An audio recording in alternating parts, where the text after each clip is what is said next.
Урожай фисташек в Сузакском районе будет явно небогатый. В этом году непарный шелкопряд успел уничтожить почти треть всей растительности. После того, как они съедят 75% листвы, урожая можно не ждать. И это несмотря на то, что с начала года мы проводили обработку 2 раза. Яйцекладку вредители раньше собирали вручную, прямо с листа. Другого метода борьбы с шелкопрядом не было. Использовать авиацию здесь перестали еще с 90-х. Для лесного хозяйства это слишком дорого, да и местные выступают против химической обработки. Это самец. Самки выходят чуть раньше, и куколки у них бывает меньше. Через неделю он войдет в кокон. Потом бабочки откладывают яйца, вот они.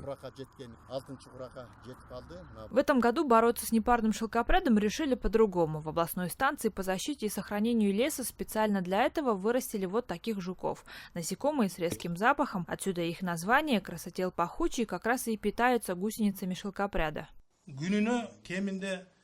За день жук съедает как минимум 50-100 гусениц шелкопряда. То есть это их еда. Сами шелкопряды откладывают от 30 до 50 яиц.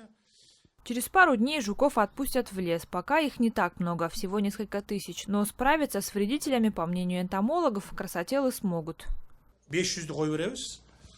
Мы планируем запустить в курортную зону около 500 жуков. В Базар-Каргонском районе около 2000. Остальные по 1000. Я думаю, они истребят всех гусениц.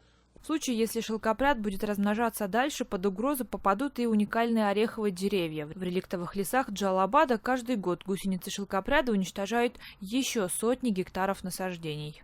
Дюбек Бегалиева, Руслан Калматов, Джалалабадская область, Кыргызстан.